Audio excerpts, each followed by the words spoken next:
Hello everyone, welcome to sweven learners. My name is Gufrana Azmat और स्वागत है आपका prelims pointers daily newspaper analysis में। तो आज का डेट है हमारा 24 दिसंबर। तो चलिए हम देखते हैं सबसे पहले आज के लिए हमारे पास कौन कौन सा इम्पॉर्टेंट न्यूज़ है। तो पहला जो न्यूज़ है वो हम डिफेंस से रिलेटेड एक न्यूज़ है। वो न्यूज़ है एक्सरसाइज प्रस्थान के ऊपर। इसको प्रस्थान बोलिए या प्रस्थान बोलिए, ठीक है। तो ये एक्सरसाइज प्रस्थान है। तो ये कौन सी एक्सरसाइज है? ओडीए ऑफशोर डेवलपमेंट एरिया, जो कृष्णा गोदावरी बेसिन है on the east coast of India, जो ईस्टर्न पार्ट ऑफ इंडिया है, ये वाला जो साइड है ईस्टर्न पार्ट्स में ही आपका कृष्णा गोदावरी बेसिन है। इस बेसिन में ना एक्सरसाइज प्रस्थान को कंडक्ट किया गया, ठीक है। ये एक बाय एनुअल एक्सरसाइज है। ये एक्सरसाइज इंटीग्रेट करेगी आपकी maritime stakeholders, navy, air force, coast guard, ONGC, port trust, custom, ये सबको आपका इंटीग्रेट करके ये एक्सरसाइज जो कैरी ऑन किया गया है। इसमें आपका फोकस क्या रहा है कि अगर कभी टेररिस्ट इंट्रूजन होता है या फिर बॉम्ब एक्सप्लोजन से रिलेटेड चीज़ हुआ, ऑयल स्पिल हुआ, तो उन सब चीज़ों को मास इवैक्यूएशन कैसे किया जाए, तो उन सब चीज़ों का ड्रिल टाइप में ये एक्सरसाइज आपका प्रस्थान किया गया है, ठीक है। नेक्स्ट हम इंटरनेशनल अरेना, इंटरनेशनल रिलेशन से एक न्यूज़ देते हैं। वो न्यूज़ है रेजोल्यूशन 2615 के बारे में। ये सिक्योरिटी काउंसिल की रेजोल्यूशन है 2615। इसको अडॉप्ट किया गया है बाय द सिक्योरिटी काउंसिल कि अभी जो 22 दिसंबर को मीटिंग हुई उसमें ये जो आपका रेजोल्यूशन है ना 2615 नंबर, ये रेजोल्यूशन आपका प्रोविजन देता है ह्यूमैनिटेरियन असिस्टेंस का, ताकि जो अफगानिस्तान क्राइसिस आपको पता चल रहा है, ह्यूमन राइट्स वायलेशन हो रहे हैं, तो ह्यूमन नीड्स को सपोर्ट करने के लिए, ठीक है। तो ये आपका रेजोल्यूशन पास किया गया है and it will not constitute a violation of the UN sanction on individuals and entities associated with Taliban, ठीक है। इसमें यूएनएससी की रेजोल्यूशन जो है अफगान क्राइसिस से डील कर रहा है, ये आपके इसको रिव्यू करेगा। It mandates a review of the exemptions of every 6 months में। इंडिया ने इस चीज़ के फेवर में वोट किया है। नेक्स्ट हम इन्वायरमेंट एंड इकोलॉजी के सेक्शन से पहला न्यूज़ देखते हैं। वो है unnatural deaths of elephant in India, ठीक है। जो हमारी इन्वायरमेंट मिनिस्ट्री है फॉरेस्ट एंड क्लाइमेट चेंज की, उन्होंने बताया है कि 600 elephants have died recently due to electrocution across India इस टाइम रेंज में, मतलब 10 ईयर्स के टाइम रेंज में, फ्रॉम 2009 टू 2019। इसलिए देखो आपका एक प्रोजेक्ट एलिफेंट लॉन्च हुआ गया था। इससे रिलेटेड अगर मैं आपको बताऊं तो 1992 में प्रोजेक्ट एलिफेंट को इसीलिए लॉन्च किया गया था ताकि हम इन सब चीज़ों पे ध्यान दे सकें और आपका फाइनेंशियल और technical support wild life management को दिया जाए, ताकि वाइल्ड एलिफेंट, एशियन एलिफेंट्स का प्रोटेक्शन हो सके। ये एक सेंट्रली स्पॉन्सर्ड स्कीम है, तो काफ़ी अच्छा काम किया है इस प्रोजेक्ट ने एलिफेंट्स को बचाने में, उनके हैबिटेट और कॉरिडोर को। इनफैक्ट इन्होंने एड्रेस किया है जो एनिमल एलिफेंट और ह्यूमन कॉन्फ्लिक्ट है उन सब चीज़ों को, जो कैप्टिव एलिफेंट है उनके वेलफेयर में, तो ये सारा काम किया है, ठीक है। ये जो आपका प्रोजेक्ट एलिफेंट है ना, इसमें एक और प्रोविजन था एक्स ग्रेशिया रिलीफ के बारे में। एक्स ग्रेशिया रिलीफ के बारे में मैं आपको बताऊं तो अगर किसी भी ह्यूमन का डेथ, इंजरी या डैमेज ऑफ द क्रॉप कुछ भी एलिफेंट्स के वजह से होता है, तो उसमें कुछ मॉनेटरी सपोर्ट दिया जाता है। अगर IUCN स्टेटस की बात करें तो एलिफेंट इंडेंजर्ड कैटेगरी का एनिमल है। WPA wild life protection act 1972 में ये शेड्यूल 1 में आता है और साइट्स के ये अपेंडिक्स 1 में आता है। अगर मैं अब नेक्स्ट आपका जो न्यूज़ है वो इंडियन पॉलिटी सेक्शन से है। पहला न्यूज़ है एडजर्नमेंट सैंडाई। आपने दो चीज़ का नाम सुना होगा, एक एडजर्नमेंट सुना होगा, एडजर्नमेंट सैंडाई सुना होगा। तो ऐसे ही कुछ और चीज़ें होती हैं जो पार्लियामेंट्री सेशन में यूज़ होती है, एडजर्नमेंट सैंडाई, प्रोरोगेशन, डिसोल्यूशन। तो ये सारा चीज़ क्या होता है वो मैं अभी डिस्कस करूँगी। देखो अभी रिसेंटली पार्लियामेंट का विंटर सेशन एंड हुआ है, तो दोनों हाउस को एडजर्नमेंट सैंडाई कर दिया गया, सैंडाई, ठीक है, a day ahead of the schedule. तो सैंडाई और एडजर्नमेंट में डिफरेंस ये होता है कि अगर आप किसी काम को सस्पेंड कर रहे हो ना एक स्पेसिफिक टाइम दे करके, तो आप लिखोगे एडजर्नमेंट, ठीक है, टाइम, सपोज 2 o'clock टुडे, आज का डेट, तो वो बस तब तक वो स्थगित हो गया पार्लियामेंट। लेकिन अगर वो आपका 1 दिन 2 दिन 1 हफ्ता ऐसा कुछ भी टाइम फ्रेम दे करके आप एडजर्न करते हो, लेकिन जब आप साइन डाई बोलते हो ना, मतलब आप सिटिंग को ही टर्मिनेट कर देते हो इनडेफिनाइट पीरियड के लिए, ठीक है।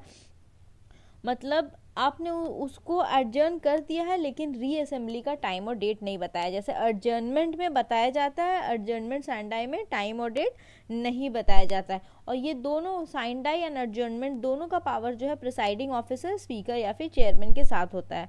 आप प्रोरोगेशन नाम आप एक सुनते होंगे। प्रोरोगेशन क्या होता है कि जो प्रेसिडेंट ऑफ इंडिया है ना, ये एक नोटिफिकेशन इशू करते हैं, ठीक है। ये नोटिफिकेशन इशू करते हैं for the prorogation of the session after the business of the session is completed and the presiding officer declares the house adjourned sine die. मतलब जिस तरीके से हाउस का सेशन को ख़त्म करने का काम आपका एक डिक्लेरेशन स्पीकर के पास से आता है, प्रिसाइडिंग ऑफिसर का आता है, उसी तरह प्रेसिडेंट प्रोरोग करते हैं। प्रेसिडेंट ये बोलते हैं कि ये जो सेशन है ये अब सेशन खत्म हो चुका है। डिसोल्यूशन मतलब क्या होता है कि ये उसमें लोकसभा डिसॉल्व हो जाती है, रीअसेंबली की बात नहीं होती है। इसके बाद आपकी डिसोल्यूशन में एक फ्रेश इलेक्शन होता है, लेकिन कभी भी राज्यसभा डिसॉल्व नहीं होता है, क्योंकि Rajya Sabha is a permanent house and it is not subject to dissolution. तो आपको इस चीज़ के बारे में भी ध्यान देना है। और डिसोल्यूशन का काम कौन करता है? डिसोल्यूशन का काम भी प्रेसिडेंट का होता है। प्रोरोगेशन एंड डिसोल्यूशन प्रेसिडेंट करते हैं, adjournment and adjournment sine die आपके प्रिसाइडिंग ऑफिसर करते हैं। नेक्स्ट न्यूज़ आपका सीआरपीएफ से रिलेटेड है, सेंट्रल रिजर्व पुलिस फोर्स इसको बोलते हैं। ये न्यूज़ में इसलिए था ना क्योंकि CRPF will now deploy women commandos, किस चीज़ के लिए? For the protection of duty for Sonia Gandhi, Rahul Gandhi and Priyanka Gandhi Vadra, union home minister and former prime minister Manmohan Singh. अभी सीआरपीएफ कौन है? इट इज़ दी प्रीमियस जो आपका सेंट्रल आर्म्ड पुलिस फोर्सेस है ना, इंटरनल सिक्योरिटी जो देखता है उसमें one of the premier police forces है। मिनिस्ट्री ऑफ होम अफेयर्स के अंदर आता है। सेंट्रल पैरामिलिट्री फोर्सेस में बहुत वन ऑफ द ओल्डेस्ट है, ठीक है। इंडिपेंडेंस के बाद इस फोर्स का नाम चेंज करके सेंट्रल रिजर्व पुलिस फोर्स कर दिया गया था by an act of parliament. इनका काम वही होता है कि ये लॉ एंड ऑर्डर को मेंटेन करके रखे, ठीक है। ये जो आपकी सीआरपीएफ है ना, इन्होंने बहुत इंपॉर्टेंट रोल प्ले किया था amalgamation of the princely state में, क्योंकि आपको जैसे अगर पता होगा हैदराबाद, जूनागढ़, जोधपुर हर जगह से ये डिक्लेरेशन आ गई थी कि वो इंडियन फेडरेशन में शामिल नहीं होना चाहते, इंडियन यूनियन में शामिल नहीं होना चाहते। तो उस चीज़ में इसने काफ़ी इम्पॉर्टेंट रोल प्ले किया है। और एक्स्ट्रा काम इनके बहुत सारी होती हैं, जैसे कि नेचुरल कैलामिटीज़ के वक्त ये आपका जो relief work, peace keeping mission UN का, या फिर लेफ्ट विंग टेररिज्म से काम करना, राइट कंट्रोल करना, ये सारी काम इनकी होती है। आर्ट एंड कल्चर का एक न्यूज़ हम देखते हैं। अभी रिसेंटली हमें 2021 का फाइनेंशियल ईयर में पता चला है कि 53% डिक्रीज हो गया अप्रॉक्सीमेटली आपका imports of toys into Indian market, ठीक है। अब ये जो डिक्रीज हुआ है आपका, ये डिक्रीज हुआ है, ये ठीक है। हम अभी क्या कर रहे हैं? लोकल टॉय इंडस्ट्री को प्रमोट कर रहे हैं, make in India and all चल रहा है। बट देखो कुछ ट्रेडिशनल टॉयज है जो किस स्टेट से बिलोंग करते हैं फेमस, ये आपको नाम पता होना चाहिए। चन्नापटना कर्नाटका, ये आपकी एटुकोपक्का आंध्र प्रदेश, निर्मल टॉय तेलंगाना, ये काफ़ी आपका कोविड के टाइम में ये न्यूज़ में था। तो ये 3 तो आपको याद रखना ही रखना है। बाकी यहाँ पे मैंने कुछ मेंशन कर दिया है, अगर आप इसको याद करना तो चाहे तो कर ले, लेकिन निर्मल, एटुकोपक्का एंड चन्नापटना कर्नाटका, ये आप इसका लोकेशन के साथ इसको ध्यान देंगे। नेक्स्ट न्यूज़ हमारा तमिल लिटरेचर या संगम पीरियड के बारे में है। न्यूज़ में इसलिए ये था ना क्योंकि जो आपकी मिनिस्ट्री फॉर स्टेट एजुकेशन है, उन्होंने बोला है कि जो तोल्कापियर की जो बुक है तोल्कापियम, इस तोल्कापियम बुक को and Kannada translation of 9 books of classical Tamil literature, इसको क्या करेंगे? हिंदी में ट्रांसलेट करेंगे। तो ये संगम एरा की बुक है। संगम एरा, संगम किसको बोलते हैं? संगम का हिंदी का मतलब होता है मेल। तो ये क्या होता था? 3rd सेंचुरी बीसी के पास ना साउथ इंडिया में जो आपकी कृष्णा तुंगभद्रा बेसिन है उसके बीच वाला जो प्लेस है, वहाँ पे बहुत बड़े बड़े महर्षि विद्वान बैठते थे, वो लोग चर्चा करते थे, चीज़ें लिखते थे under the patronage of Pandya king. Madurai का जो पांड्यन किंग्स है वहाँ पे ये होता था, तो ये लोग इसको करते थे। तो उसी वक्त जितनी पुस्तक लिखी गई है ना, तो उसको संगम पीरियड बोलते हैं। टोटल 3 संगम पीरियड हमारा हो चुका है, ठीक है।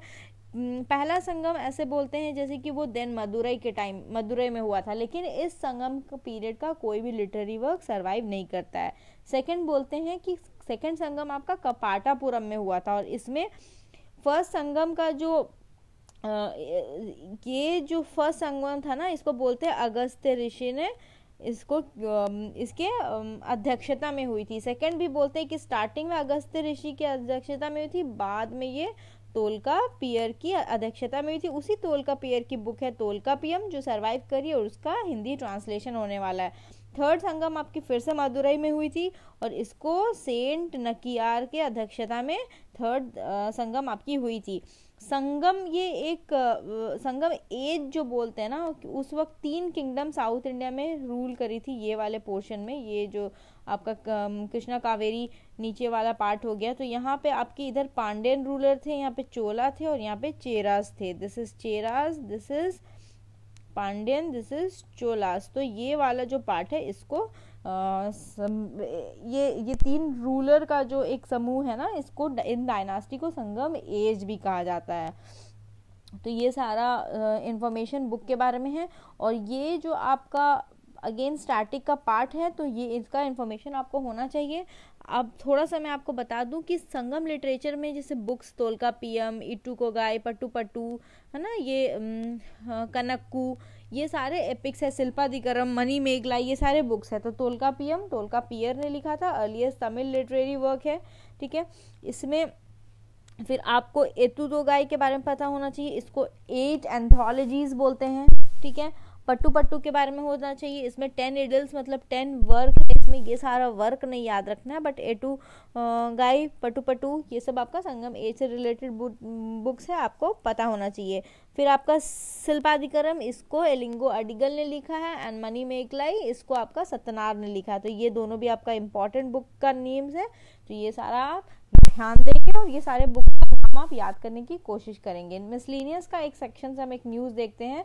This news is about a drug, and the name of the drug is pseudoephedrine, ठीक है। ये इसको सिम्पथोमेटिक ड्रग भी बोलते हैं। ये नासल कंजंक्शन में यूज होता है। जो एलर्जी आपकी होती है, कोल्ड, ब्लॉकेज, साइनस, इन सब चीज़ों से, तो ये आपका ये ड्रग आपका यूज होता था।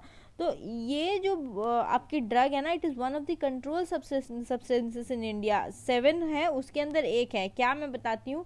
NDPS आपका एक एक्ट होता है, नारकोटिक्स, ड्रग एंड साइकोपेट्रिक सब्सटेंसेस, ये एक्ट के अंदर, ठीक है।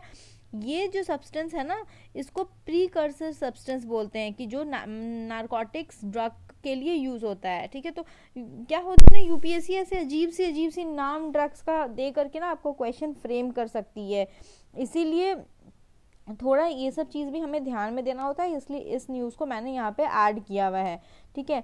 तो जो NCB है हमारी नारकोटिक्स कंट्रोल ब्यूरो और सेंट्रल ब्यूरो ऑफ नारकोटिक्स, ये आपकी देख रही है looking towards after the use of this drug in pharma, ठीक है। क्योंकि इसमें आपकी कुछ जैसे कि मैंने आपको बताया, नारकोटिक्स सब्सटेंसेस के लिए भी ये है, प्रीकर्सर सब्सटेंस इसमें होता है, इसलिए इसको थोड़ा इसके ऊपर भी ध्यान दिया जा रहा है, ठीक है। इसमें कुछ सब्सटेंसेस है, उसका नाम लिखा हुआ है, then that is not that important, but थोड़ा आपको याद रखना है। साइनसाइटिस के लिए ये ड्रग यूज कर सकती है, होती है इनफैक्ट, बट इसमें कुछ आपके जो नार्को सब्सटेंसेस वो भी पाए जाते हैं। नेक्स्ट न्यूज़ आपका यूनिकॉर्न से रिलेटेड है। यूनिकॉर्न कोई एनिमल के बारे में हम बात नहीं कर रहे। यूनिकॉर्न मतलब आपकी जो लार्ज कंपनीज होती है उसको यूनिकॉर्न बोलते हैं, ठीक है। 33 यूनिकॉर्न्स ऐड हुआ है इंडिया में in a single year, and it has helped India displace the United Kingdom to be third in the list of countries जो ऐसे एंटरप्राइजेस को रखती है at a value more than $1 billion each. मतलब unicorn मतलब बहुत कम time में जो स्टार्टअप कंपनी बहुत फ्लाई कर जाती है ना, उसको यूनिकॉर्न बोल रहे हैं।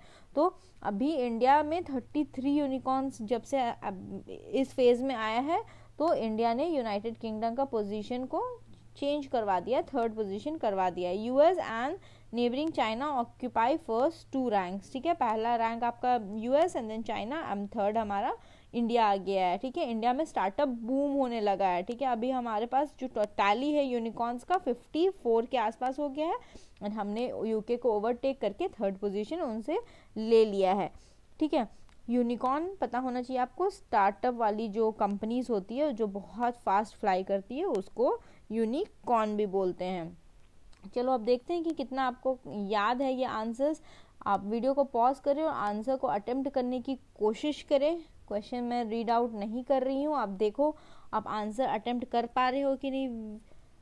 पॉज करके ट्राई करो, मैं आंसर आपसे रिवील करती हूँ। तो these are the answer of the questions. So I hope so people you would have enjoyed the class. Please like, share and subscribe the channel, and thank you. Session के PDF के लिए आप हमारे Telegram channel को follow करेंगे, the link will be provided in the description box. Thank you, have a good day, bye bye.